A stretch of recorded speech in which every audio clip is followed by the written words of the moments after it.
On 14 March 1879, in Ulm, a newborn named Albert Einstein enters a world that already feels in motion. Within months, the family is gone, carried to Munich by work and worry. In the back rooms of Hermann and Jakob Einstein's electrical workshop, coils of copper wire gleam, lamps hiss to life, and the air tastes faintly metallic, as if lightning has been bottled and sold by the meter. Adults speak in tight voices about orders and payments, and the child, quiet, watchful, learns early that home can shift under your feet, that belonging comes with conditions.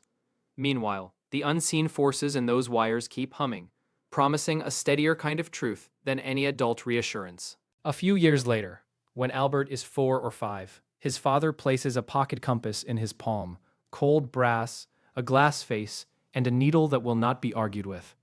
Albert tilts it, turns it, tries to trick it, but the needle swings back, stubborn as a vow, pointing to something invisible that no scolding voice can change. How does it know? He seems to ask without words, and the question lands in him like a quiet revolt. There are laws beneath appearances, and authority can be wrong. That same stubbornness follows him into school, where the rules are louder than the answers. Days later, the Munich classroom feels like a drill yard. Chalk dust, stiff benches, the snap of commands, where learning is obedience wearing a mask.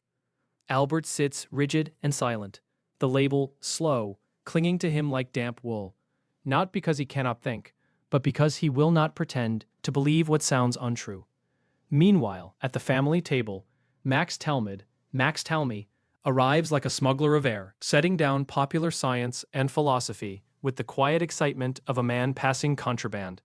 Night after night, by lamplight, Albert reads until his eyes burn, and the compass needle becomes an inner compass too, tugging him toward integrity when everyone else demands compliance. By 1894 and into 1895, the workshop's hum falters. Bills replace blueprints, and the family moves south to Milan and Pavia, leaving Albert behind in Munich like a misplaced part of the machine. The separation cuts deep. Home now exists in another country, yet it clarifies something. He would rather be alone than be owned. In 1895, he breaks away from the Munich school system and crosses into Italy to rejoin them, tasting freedom like new air and feeling for the first time the frightening lightness of choosing his own life.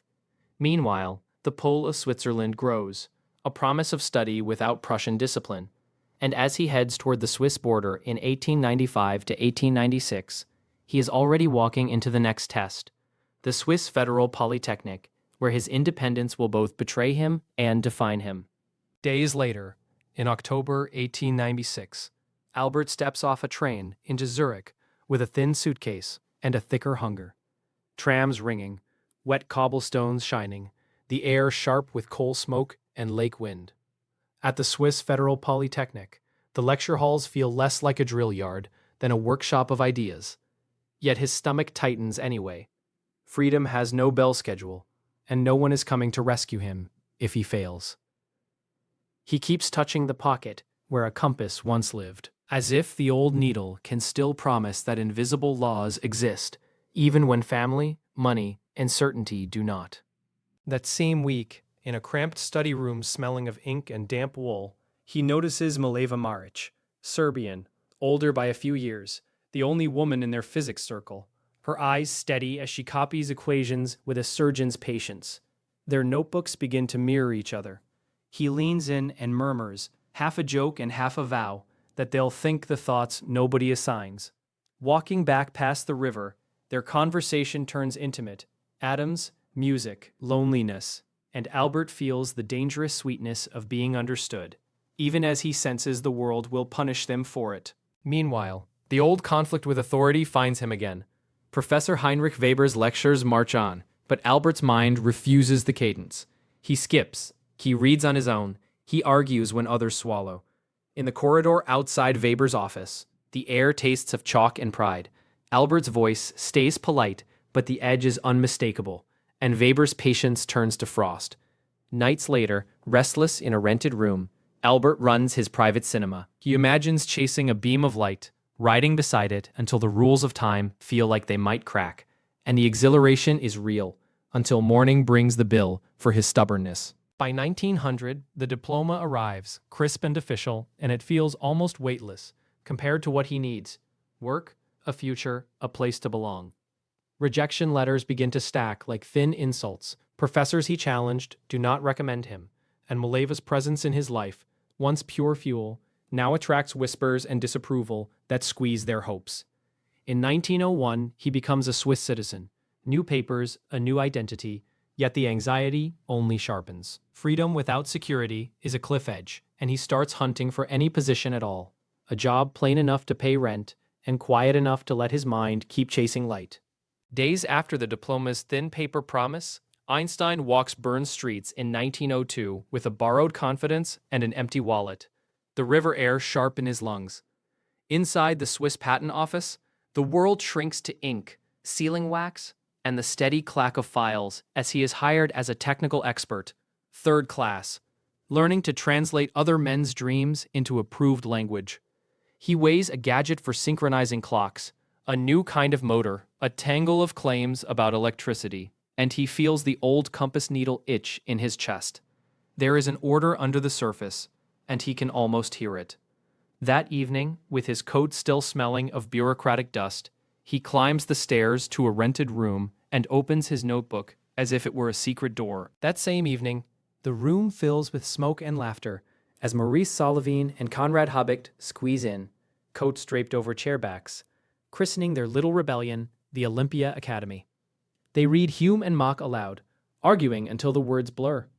"What is time?" one of them teases, "if not a habit of mind?"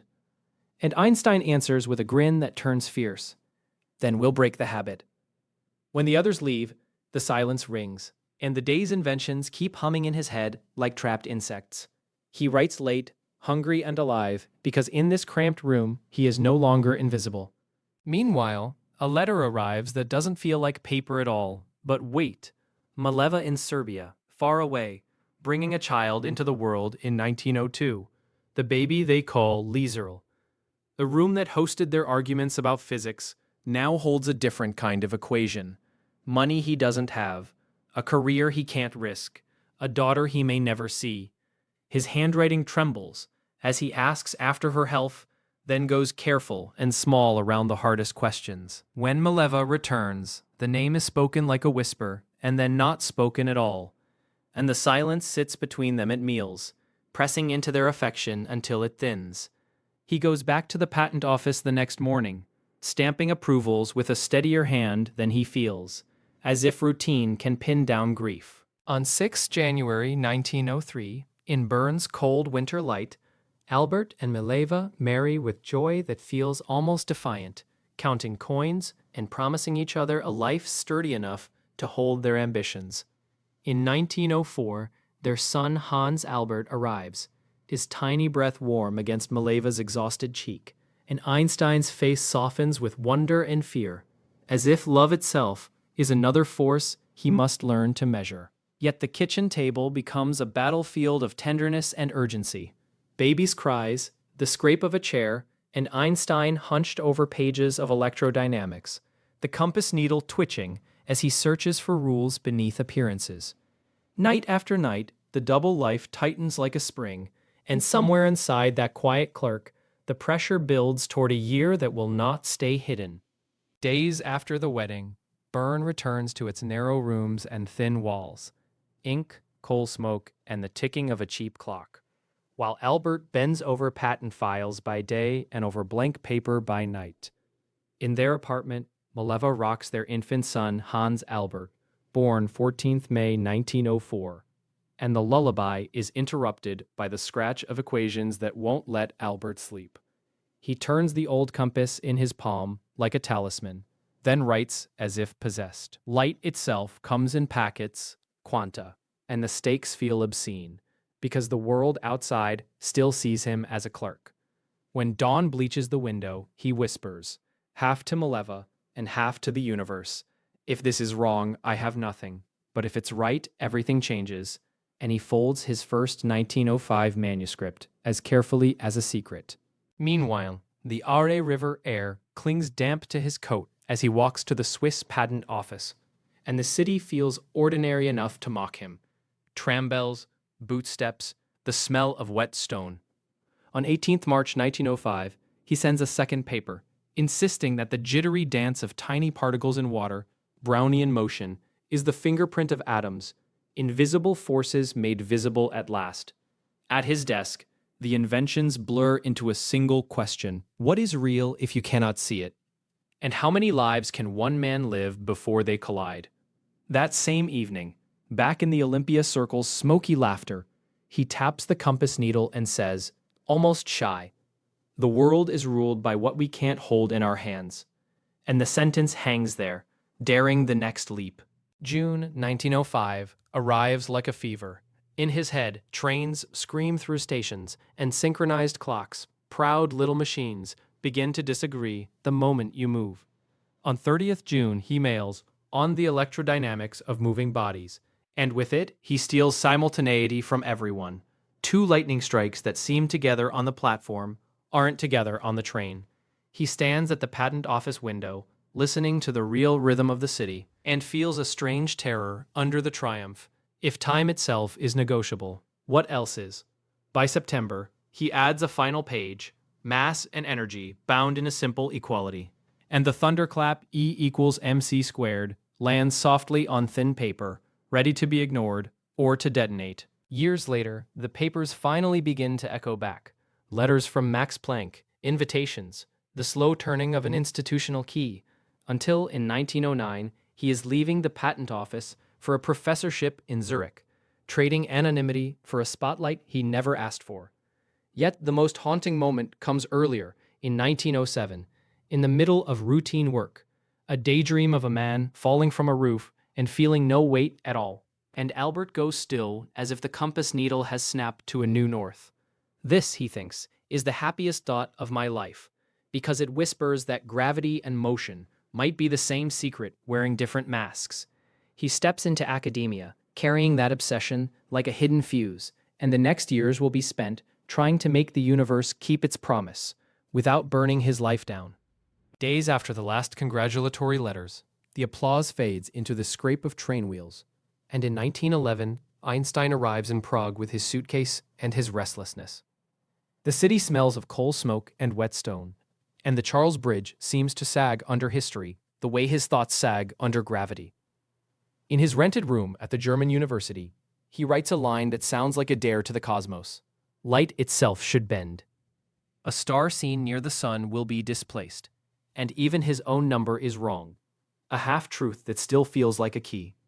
That same evening, Mylevin listens to him talk and realizes he is speaking more to the universe than to her, and the silence between them begins to gain weight.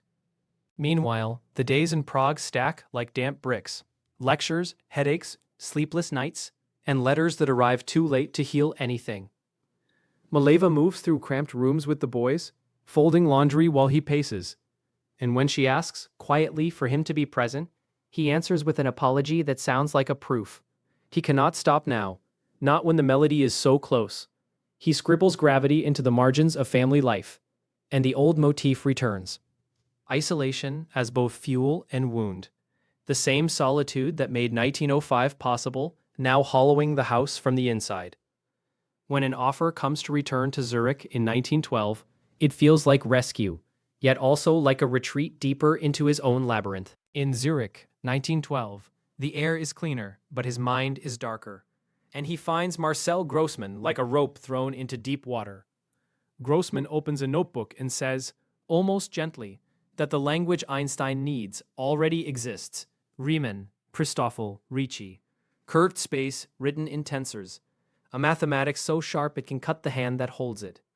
Einstein's pencil hesitates, then races. He mutters that gravity must be geometry, that free fall should feel like no force at all, and the old, happiest thought returns now as a tormenting guide.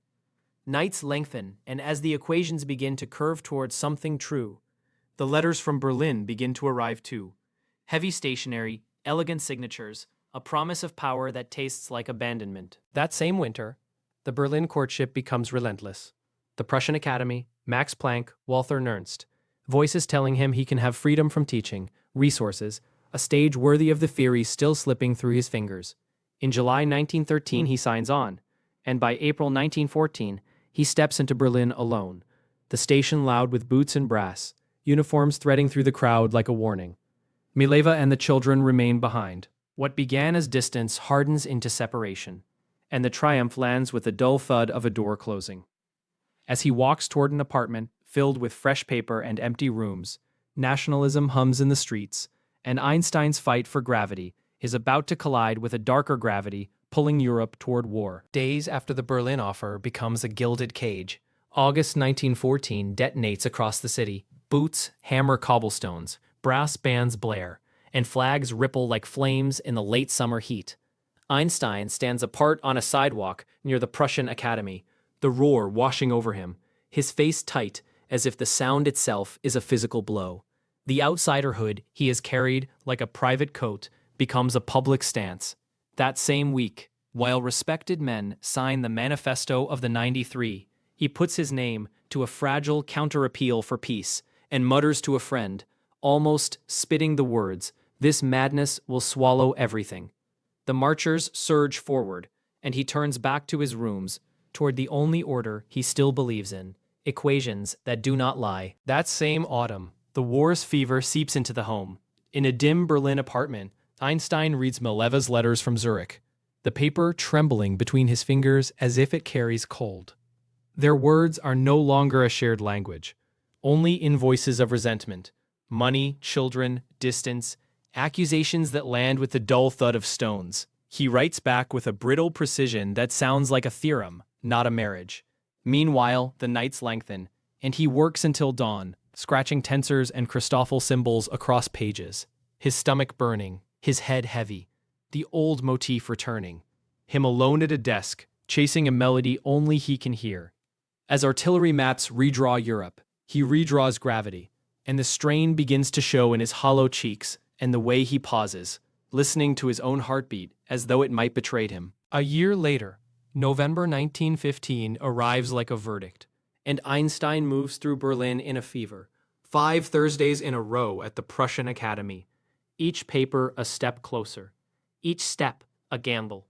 His voice grows raw as he presents the new equations, revising them again and again, racing not only his own doubts, but the shadow of David Hilbert in Göttingen. He sleeps in scraps, wakes with numbers in his mouth, and whispers, "It has to be simple. It has to be true." On 25 November 1915, the field equations finally lock into place, and the room feels briefly weightless. Then the weight returns, heavier, because now the universe must answer. He walks home under blackout skies, clutching his notes as if they are a passport, already hungry for a single, merciless test. Days later, alone with the numbers, he turns to Mercury, the planet that has been whispering a discrepancy for decades, and calculates the perihelion shift. When the result matches the stubborn 43 arcseconds per century, he grips the edge of the table, stunned into silence. For a few days, he confides, "I was beside myself with joy, but the joy is thin and sharp, cutting through exhaustion rather than curing it. His body falters, his stomach rebels, and the papers pile up like snowdrifts in a sick room." Meanwhile, in 1917, he adds a term, lambda, the cosmological constant, trying to hold the universe still while the world tears itself apart, and later the decision will haunt him like a quiet moral compromise. By 1918, the theory is complete, yet invisible to the public, waiting for light itself to testify, and the name that keeps returning in letters and meetings is a date and a place, an eclipse, where starlight will bend or refuse to bend, and the world will finally look up. Days after Mercury's numbers finally fall into place, Berlin feels oddly quiet, until the silence breaks on paper. In early 1919, Einstein sits at a worn table and signs the divorce from Mileva Maric, the pen scratching like a small, final thunderclap. The agreement is stark, almost unbelievable. If a Nobel Prize ever comes, the money will go to her.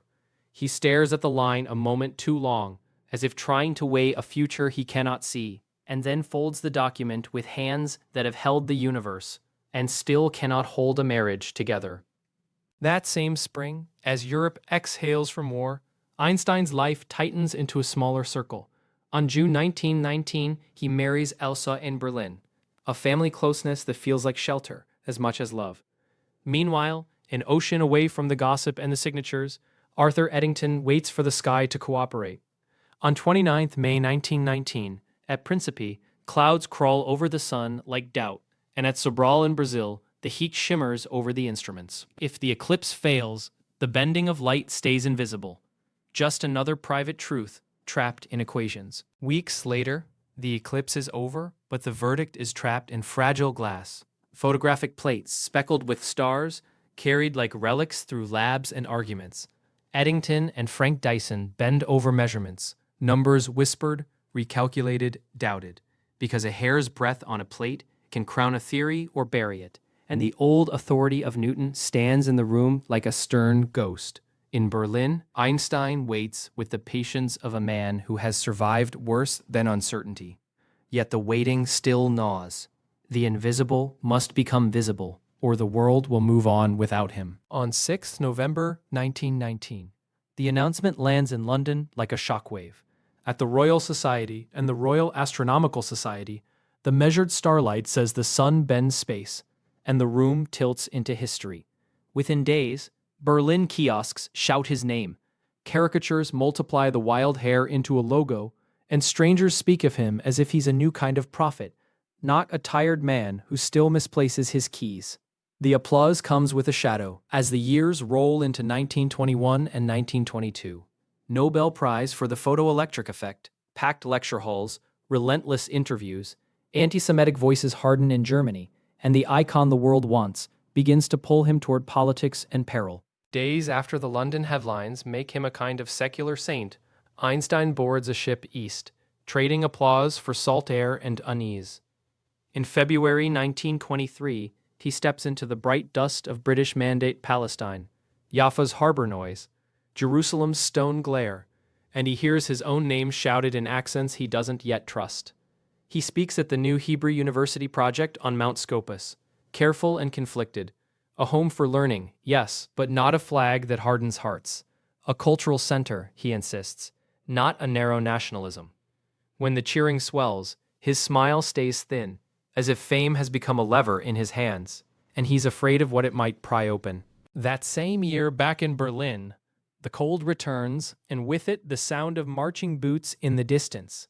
Faint at first, then hard to ignore. In letters and speeches through the mid-1920s, Einstein turns his celebrity into a moral instrument, urging young men to refuse the machinery of war. Conscience, he says, outranks the state's demand to kill. Friends warn him he's making himself a target, but he answers with weary clarity, as if repeating a theorem. A society that trains obedience in violence will eventually demand it. The applause now carries an aftertaste. Every ovation feels like a dare, and he keeps writing anyway. Meanwhile, the world he's trying to steady grows stranger in two directions at once. Politics becomes more violent, and physics more uncertain. In smoky conversations and sharp correspondence with Bohr and others, Einstein bristles at quantum randomness. God does not play dice, he mutters, wanting laws that don't flinch even as Germany's streets do. Nationalist and anti-Semitic groups seize on his name as a symbol to smash. Pamphlets and cartoons paint him as a foreign contaminant, and threats arrive like clockwork. He walks out of lectures with his coat collar up, feeling the old outsiderhood return, not as a pose, but as a sentence. Years later, in 1932, he is already half unmoored, lecturing at Caltech under the clean California sun, then drifting through Europe with a suitcase that never fully unpacks. In January 1933, the news reaches him abroad, like a door slamming. Hitler is chancellor, and the air in Germany turns instantly official, weaponized. Einstein decides he will not go back. In Berlin, his home is searched, his assets seized, his name turned into a warning posted on walls. He looks at the ocean route west and understands the cost of survival, safety bought with exile. And the next chapter begins with a quiet, unbearable question. What does a pacifist do when the world prepares to build the unthinkable? Months after that bright California interlude, 1933 snaps shut like a door. Einstein arrives in Princeton to a small office at the Institute for Advanced Study, chalk dust already clinging to his cuffs, the air smelling of old paper and coal heat. Outside, the town is calm, almost tender. Inside him, Europe keeps burning, each letter from Berlin a fresh bruise. He turns a brass compass over in his palm, watching the needle settle as if certainty still exists somewhere, then looks up at the blackboard and realizes the world has stopped listening to reason. That night, the radio's clipped voices carry Germany across the Atlantic, and the distance feels less like safety than a widening wound. Days later, reports arrive like ash. Jewish colleagues dismissed, friends watched, books burning, names he knows turned into warnings, and he feels the helplessness of a man shouting across an ocean. He writes and rewrites appeals for refugees, his pen scratching late into the night, while the same famous name that opens doors also paints a target on the people he tries to save. I did not foresee, he admits to a visitor, voice low, that such madness could seize an entire nation, and the confession lands like a verdict on his faith in progress. Meanwhile, in laboratories far away, physics itself begins to shift. Rumors of uranium and a chain reaction drift into Princeton, like thunder you can't yet see. That summer of 1939, Leo Szilard and Eugene Wigner arrive with urgency in their breath, speaking of uranium, neutrons, and a bomb that could make cities vanish. If Hitler gets it first, Szilard says, there may be no world left to argue over. Einstein listens, pacifism tightening in his chest like a knot, and the compass in his mind swings wildly between principle and survival. On the 2nd of August, 1939, he signs the letter to President Franklin D. Roosevelt, the ink dark and final, an act meant as warning, not permission, and he murmurs, almost to himself, that science has become a razor in the hands of children. As the envelope is sealed, the moral needle points, but the road it opens disappears into fog. Meanwhile, the war accelerates beyond any one conscience. Einstein is kept out of the Manhattan Project. His associations and his fame both a risk, and he feels a bitter relief braided with powerlessness. His equations travel without him, his name spoken in rooms he will never enter, and the compass he once trusted can't tell him how to stop what has started. Then, in August 1945, the news breaks. Hiroshima, Nagasaki, two names that sound like a physics problem until the photographs arrive, and he goes quiet, grief settling over him like chalk dust after an erasure. In the stunned aftermath, he begins to speak of international control and a new kind of responsibility, already turning toward the next fight, to prevent the future from repeating the experiment on humanity. Months after Hiroshima and Nagasaki, Princeton feels too quiet for what the world has done. Einstein walks the Institute's paths with his coat collar up, hearing the war's ending like a distant ringing that won't stop. In 1946, he speaks for a world government and an international control of atomic energy, his German accent soft but unyielding. We have unleashed a power, he warns, and everything has changed. Yet at night, in his Mercer Street study, chalk dust hangs in lamplight as he covers the board with curving symbols, chasing a single law to bind gravity and electromagnetism, as if unity on paper might teach unity to men. Meanwhile, the mail slot clacks again and again, pleas, threats, invitations, and the next day's headlines wait like a verdict. That same season, his conscience turns inward to America's own contradictions. He lends his name to civil rights causes, condemning racism as a superstition with uniforms and laws, another demand to obey without thinking. In 1946, and the years after, he writes and speaks with the same stubborn clarity he once aimed at Newton. The more I learn, he says, the more I see how much remains unknown.